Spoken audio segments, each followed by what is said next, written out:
Voalohany indrindra dia miarahaba anareo mpanao gazety avy amin'ny aina aman-jery na antsoratra na ambava tonga tsy atsomantsara eto amin'ny régimenta voalohany faritamin'ny miaramila voalohany atao Analakely.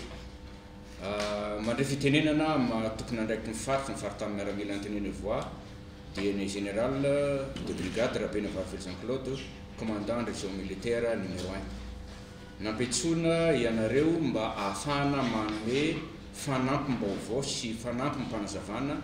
mikasika ny zava-misy eto indrindra eto amin'ny faritra Antananarivo. Koa manoloana anareo ankehitriny ny major de garnison dia ato amin'ny lilin-ankavanako, dia aveo manaraka ny commandant force d'intervention, dia ao akaikiny ihany koa ny tokony andraikitra ny serasera anivon'ny état-major général ny tafy malagasy, ny chef de corps anankiroa eny amin'ny faritra Ampahibeny iny, dia ny chef de corps ny R3A izany sy chef de corps ny RAS, ary ny tokony andraikitra ny renseignement eny amin'ny état-major général ny tafika malagasy.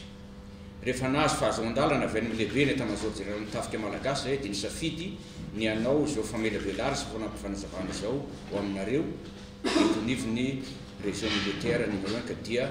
ameko mivantana tokony andraikitra miaraka amiko eto amin'ny fanazavana izay tokony omenanareo makasitraka indrindra tompoko lahy misaotra tompoko vavy. Misaotra mon général, ny antony vorintsika eto tokoa moa zao dia ho fampahafantarana anareo mpanao gazety sy ny vahoaka malagasy ary indrindra ny tanora izay mampiasa ny complexe sportif militaire de Betongolo, ny fomba fampiasaina io complexe sportif io mba hialana amin'ny resaka tsy mitombona sy ny fanaparitahana vaovao tsy maro-potitra ary ihany koa ny fanaratsiana isan-karazany amin'ny aina aman-jery ka lasa misy akony eo amin'ireo fiainan'ireo tanora sy ny ankizy ary indrindra ireo ray aman-dreny izay mampiasa io toerana io ka lasa mampitebiteby azy ireo vokatra izay fanaparitahana vaovao tsy maro-potitra izay. Amin'izao fotoana izao isika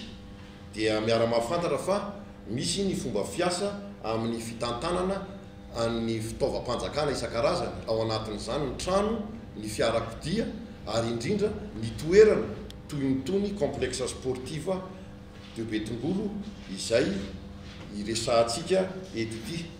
Raha fantatrareo io complexe sportif io koa dia nisy nanomboka tamin'ny volana Jona ny fanatsarana tanteraka an'izy io sy ny fanamboarana azy ary ny fanadiovana faobe nataon'ny folo alin-da mba ho anintona sy ampatamana ny ankizy amin'ny filalaovana amin'izany. Noho ny fandalana koa ny continuité de service, ny principe de droit ary ny acte administratif izay navoaka ny tompon'andraikitry ny tafika malagasy teo aloha ka manohy izany koa izahay izay mandimbya aty afara. Amin'ny resaka complexe sportif ohatr'izany dia mitovy amin'ny toerana rehetrarehetra ny fifanarahana azy. Tamino mitovy amin'izany io Mahamasina, io complexe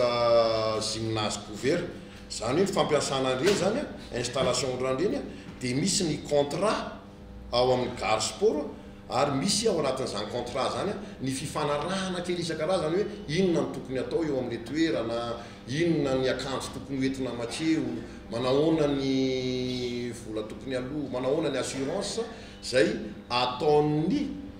ireo olona mangataka sy ny olona tompon'andraikitra amin'ny fampiasana izany toerana izany. Itsika angamba mahafantatra fa raha hoe angataka ny parvis Analakely na i Mahamasina dia tsy maintsy misy ny demande dia tsy maintsy misy ny valiny hoe afaka manao isika rehetra eo amin'io toerana io. Nisy olona nampiasa io toerana io teo dia io olona nampiasa n'io toerana io rehefa avy eo izay ao amin'ny club avenir de Betongolo dia tsy nahazo alalana ara-dalàna tamin'ny état-major général ny tafika malagasy. Manamarina izany ity taratasy anankiray ity izay tamin'ny 1er décembre 2017 no nadresena tamin'ny filohany io club avenir io ity taratasy ity hoe izy dia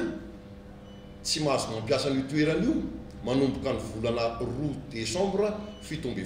arivo. Mialatsiny angamba ny ataoko amin'ny teny baiko li satria amin'ny teny baiko ato hoe ny club Betongolo,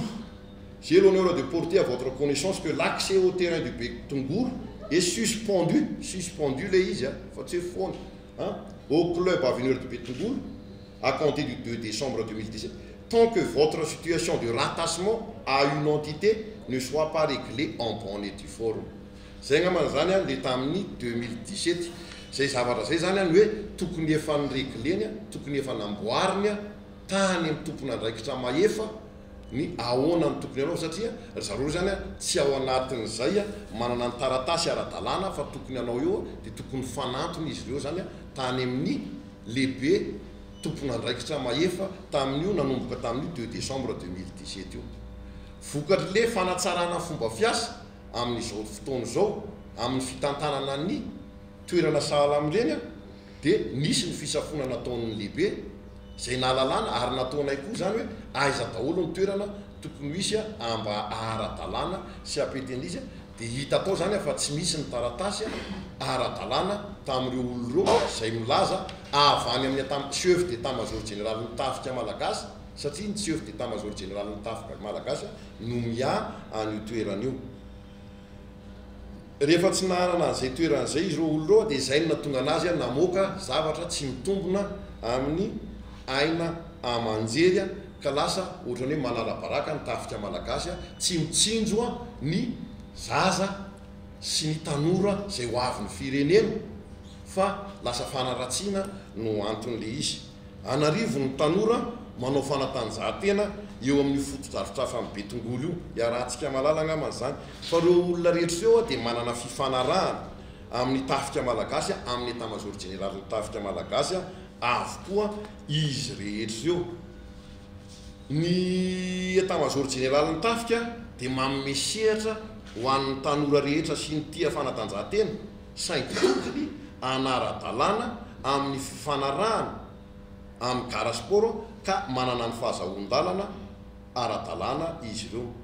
Toy izany koa ireo tanora ao amin'ny club avenir misy an'ny club avenir du Betongolo zay nisy an'io tompon'andraikitra ao io zay tsy nanara-dalàna ny fahalalàna anazy satria tsy manana an'reto taratasy reto izy toy ny olona hafa rehetra dia zay ny antony itenenana eto zay. Ka zay angamba ny tiako ambara kely hoe le izy zany tsy hoe tsy fanaovana tsinotsinona arak'ireny hitatsika any amin'ny aina aman-jery na any amin'ny Facebook ohatra fa tena fitiavana ary raha misy angambany hoe fitiavana tena fitiavana reo tanora reo fa aleo angambany ho atao ara-dalàna ny taratasy fa hitatsika ihany angamba fa ny mampiasa amin'ny parvio atsika na ampiasa amin'ny fanadana na izahay ary izahay izao miaramila hoe ampiasan'ny mahamasina fanao défilé 26 juin dia mandefa demande d'autorisation any amin'ny tompon'andraikitra maefa. Donc zany mila an'izay tsika zany raha ohatra ka mba anao ny zavatra ara-dalàna zay imatomatesatsika n'izao fotoana zao hoe tokony ho ara-dalàna ny fampiasana ny zavatra rehetra. Dia misaotra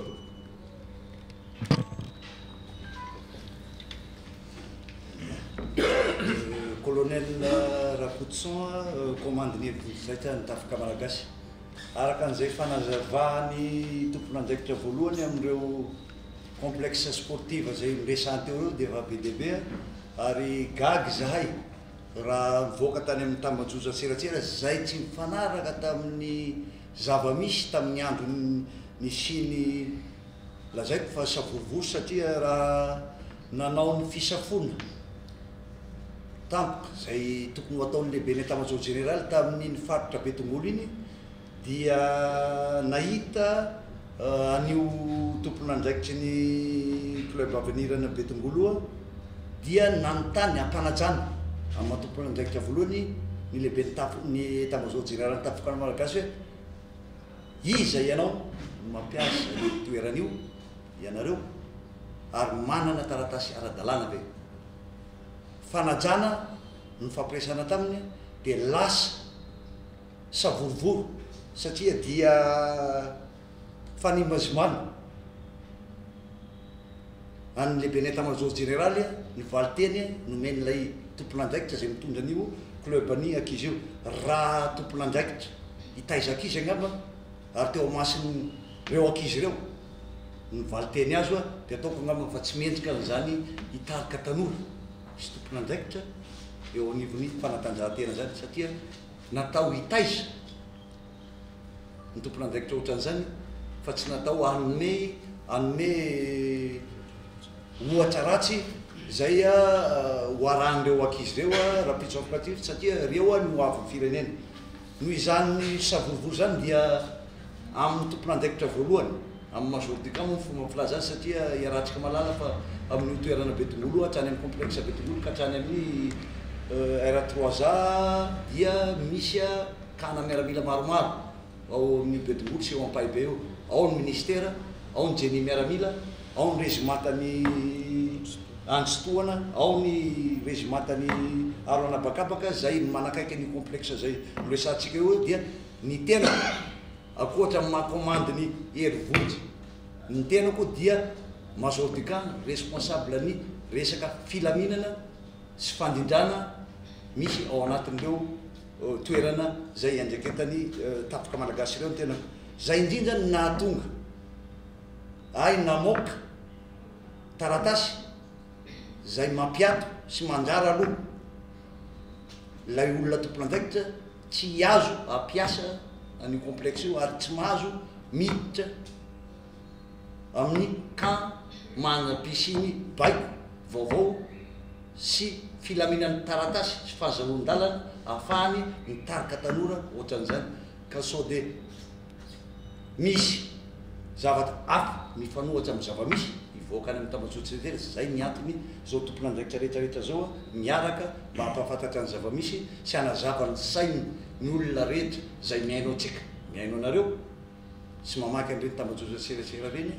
ka dia zay angamba no azoko anampiana ny fanazavana zay noentiny lehibe ny garnison mikasika an'io fampiasana ny complexe Betongolo sy ny complexe ihany fa fomba famezivezena sy fidiranao amika dia misy lalàna mifeha ary nizanizy izy na zay miaramila ary dia tokony hanaraka ny lalàna mifeha fivezivezena sy fidirana ao anatin'ny toby miaramila